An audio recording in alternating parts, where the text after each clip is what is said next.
were, I guess, you were opening up a new building and for the interior ministry. And you became very emotional when you gave some comments about the fact that you leave office with no envy, no regret. Why did you become so emotional? Well, it was not yesterday, it was 2 days ago. 2 days ago. I became emotional because on the podium I was looking at the assistants, and particularly my chief of staff, a beautiful young lady, and in her eyes and in others' eyes I felt like they were asking themselves what is going to happen to this country. Because some people believe, some people have engaged themselves, their reputation, their family. They have put at risk everything that they own because they believe that we need a different Haiti. And the world knows that Haiti needs to change. The world knows that.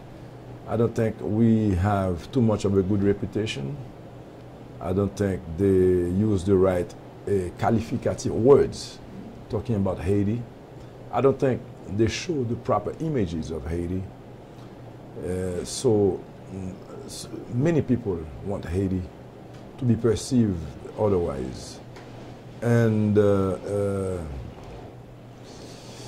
is some incertitude when a group of thugs use violence to destabilize a country that was in the path of becoming something else. So when I looked at the assistants, when I look at those who have engaged themselves, and when I thought of my people outside, not knowing what was coming, I felt like, wow. But you know, I felt good. As I told them, no regrets, no envy, no need to remain in power, you know, no fight for nothing. I think I have done my best. Of course, I felt like they never understood me, but it's fine, because I didn't do it for people to understand me. I did it because I deeply care for my country, and I wanted to put all of me at the service of my people. Mr. President, what do you mean by they didn't understand you? Well, what does that mean? I mean, what is it that you wanted the Haitian people to understand, Haitian Americans in the diaspora? No. What did you want them to understand? Not the Haitian people, because I believe that I remain popular in my country. I can still give you a show walking down the streets with you today, as people believe that Haiti is in danger or in the verge of a big crisis. The thing is that a certain press, allow me to say that, have engaged themselves in just lying, telling false things about me. And I think it's a big plot against Haiti. I think members of the oppositions did so. Members of the opposition inside the parliament did so. For instance, we had a president of the parliament for 3 years, the same guy, president for 3 years. His objective, he said it on the radio, his objective was to take me down, take me out of office. Imagine having a parliament that doesn't vote any law, that doesn't give you mechanism to change things in Haiti, and yet all they do is be on the radio, say lies about you, about corruption and all type of lies, and you have the press believing. And then the press, when it talks, they make the news, and this news goes overseas, believe it's true. People start, even believers start asking themselves, is it true? Why so much hate? Why so much false messages? So somehow I felt attacked from everywhere. But I still feel that it's okay. Mr. President, you are talking about corruption, and so what about those who say you were corrupted and people around you were corrupt? People never. Not true? People never knew me as a businessman. They knew me as an artist. They knew me from seeing me on top of my float, taking down probably my pants, cursing, or taking off my shirt off. They never knew that way back in 1996, I was purchasing buildings for millions of dollars from my business. I've been very successful in my career as a musician. And these are public things you can verify. In 1996, I was already buying buildings in the States. Same 1996, I was building apartment complex here in Haiti for millions. So we're talking, what, 20 years ago? If 20 years ago I had the capacity of doing this with cash money, and I just give you two things, among others. I don't see why in 2015 I could not buy a piece of land and have a beautiful home by the beach. But and they know it's a lie too. They know it's a lie. But there's a movement in Haiti where they want everyone to be poor. They don't want Haiti to blossom. Even one of our past presidents once said that he wanted the rich people to feel the pain of the poor people. I think that was wrong. He should have said that he wants the poor people to feel what a good life is about. And that's what I want for Haiti, for the poor to have something else from just being poor and remaining poor. So who wants this bad thing for your country? Is it the press? Is it the bourgeoisie? Is it who's behind it? It's a big complot. I would say all of the sectors, but those who are suffering from it. You know, sometimes I'm the president of a country, and because of big interests, I can't even fire someone. You know, it's very difficult. And if you fire that person, believe me, these big interest people who have big money, they will use the press to say bad things about you. Because at the end of the day, they don't care for Haiti. They don't care for the people of Haiti. They care for the interest. Do you know that this crisis that we're living today, every time we had discussions, it was never about Haiti. It was always about who's going to be the next president, who's going to become prime minister, who's going to hold this, who's going to hold that. Never about Haiti. Never. Not one night did we speak about Haiti. And it's hard, and it hurts me. And on top of that, you have a perception that you're wrong. You're wrong for being right. You are wrong because you're right. Can you believe that I have seen people going down the streets with machine guns, scaring people, official, in big disorder. And then 3 weeks later, the human rights organization has a march, and that person with the machine gun is leading the march, again with his gun, and it's the human rights people, you know, but they're the bandits. I stand behind what I say. They're the bandits. They are a political party. They're not working for human rights. They're not talking for the establishment of the law in Haiti. They don't want the law to rule. If somebody here kills a police officer, it's no problem. It's no problem. It's a police officer. If a police officer arrests somebody who was throwing a rock at a vehicle, at a car, or again was burning a gas station, and they arrest that person becomes a political prisoner, and you have to free him. You have to free him. And you're the president, you know that it's a bunch of lies, and you have to go by that. And again, you hear repercussions from, in the States, for instance, you hear big newspaper saying the same stories that are false, meaning they don't even care for the truth. You're wrong for being right. I just can't believe it. But I will leave office standing straight, because I never had to bend. I was never afraid.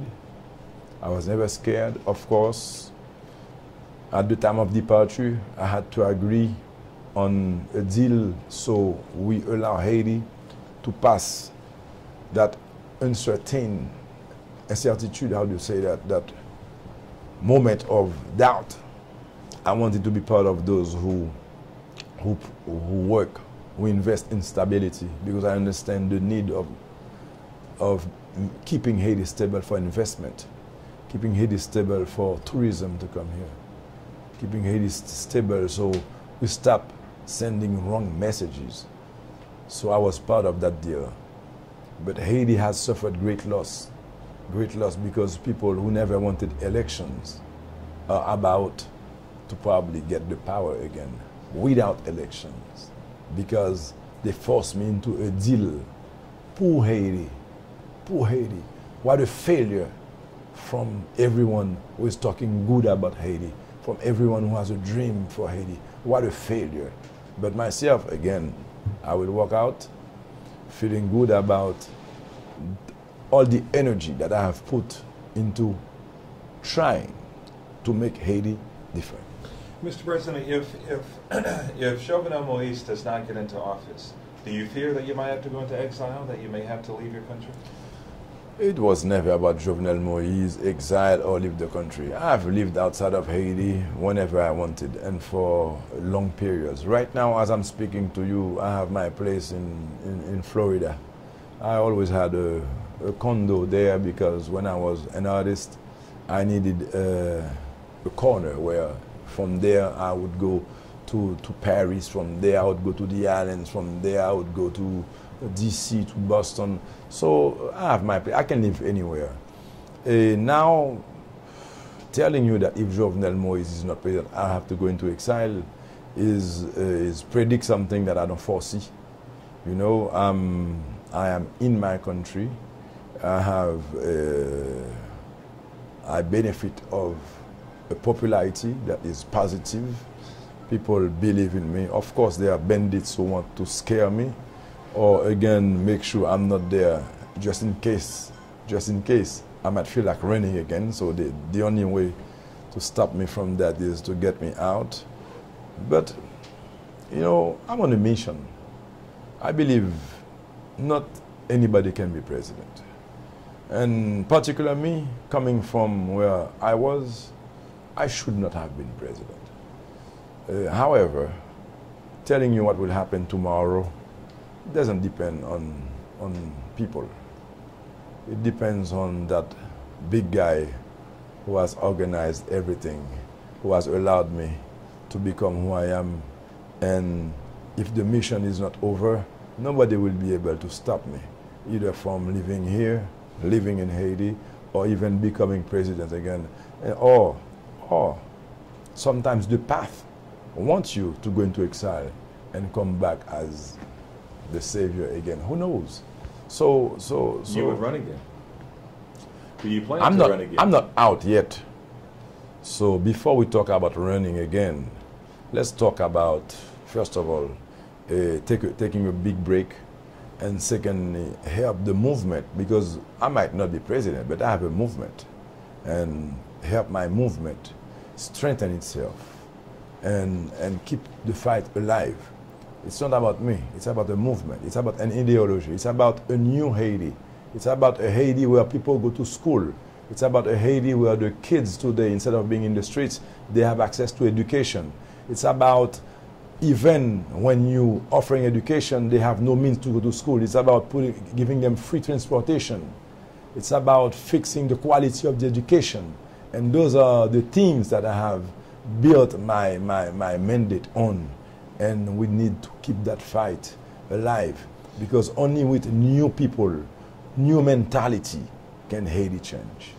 Which is a good segue to talk about how history is going to look back on you. So 10, 15, 20 years from now, what is history going to say about the administration of Michel Martelly? What did you do that people should know about that the press has not brought out? First of all, how much money would you need to invest to encourage tourists to come back to Haiti? Because Haiti itself was not selling its image properly. I became president, and tourism in Haiti has boosted. Big hotels, big chains are coming to Haiti. They have come to, they are here. The Hilton is being built. The Marriott is here. The Best Western is here. And H Continental is here. The Cameroon, all the way from Spain, they're here. You know, how much money would you need to make this happen in less than one term? 2 years, 3 years? Who else could do it but an actor, a great face, someone who has energy, somebody who sends a signal of confidence, of trust? Of course, the press can derail a train, of course.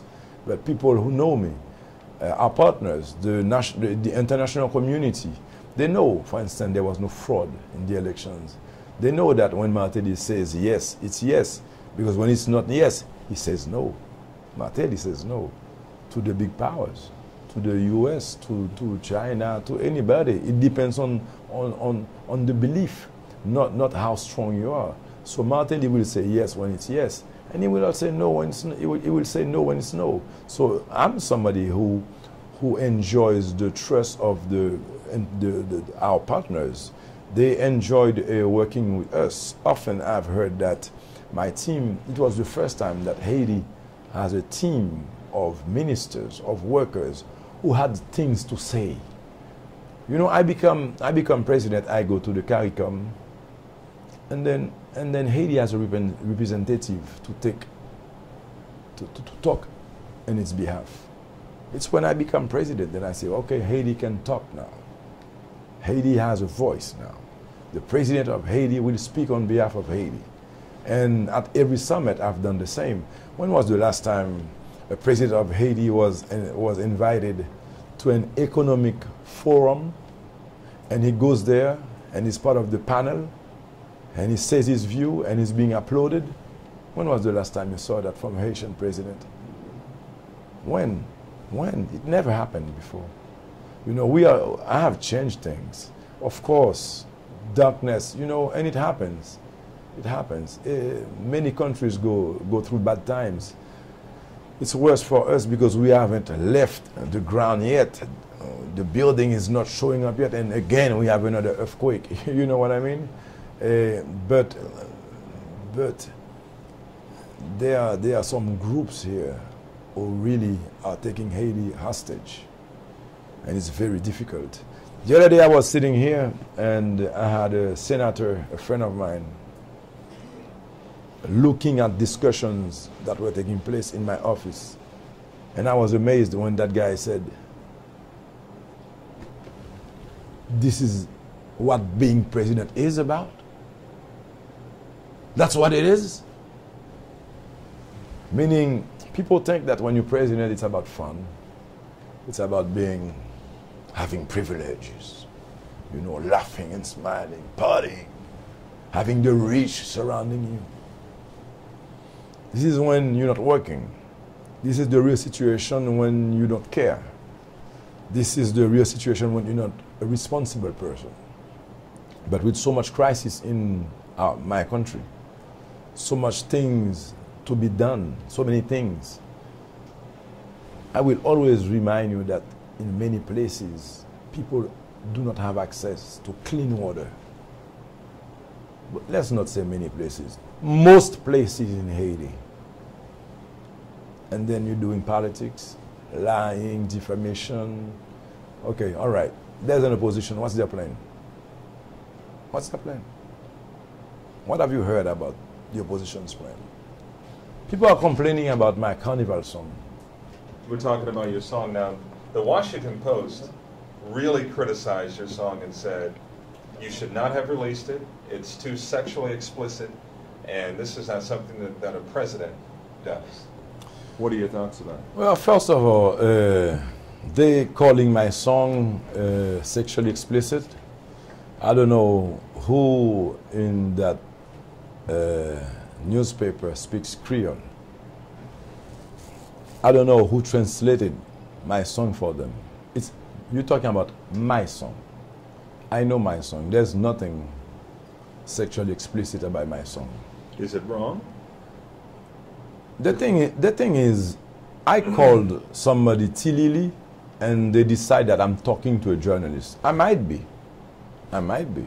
But there's nobody that I know in the press that is called Tilili. I don't know anybody named Tilili. So first of all, they're accusing me of talking about somebody. I could say it's true if I want. I'm talking about someone. But is it that person? I won't tell you. Now, sexually explicit, now it's a lie. The most important thing, we're in a democracy. In the past, every time a journalist said something, he was killed. And I can name Jean-Dominique. I can name Jacques Wash. I can name Brignol Lindor. They were killed for being part of the opposition and expressing their thought. Today, there's an opposition that is expressing their thought, and I make a song. If you don't agree with my song, I will ask you that question. Are you promoting killing? Because I never heard you talk about those who died. I never heard you take position for those who died. I never heard you screaming and calling for justice when they died. My song is making, what's the word? A hit because it's a song. Are you telling me I should have killed? Are you telling me that killing is better? I'm sorry for you, whoever you are. Keep on criticizing my song. I will not kill a member of the press. I will not do it for you, to please you, so I can be named a criminal after that and be judged. I'll keep on singing. Singing is what I've done my whole life. I have it in my blood. I have it in my past. My granddaddy was a singer. I do it with passion. It's a way for me to express my mind. And as a composer, I have the right to say it how I feel it, how I see it. So I'm sorry if I hurted you, if I hurted her, if I hurted them. But I won't kill. Don't keep on complaining about my song. Keep on criticizing my song. Don't ask me to kill. I'm not a killer. And please stop promoting killing. That's it for my song. Thank you.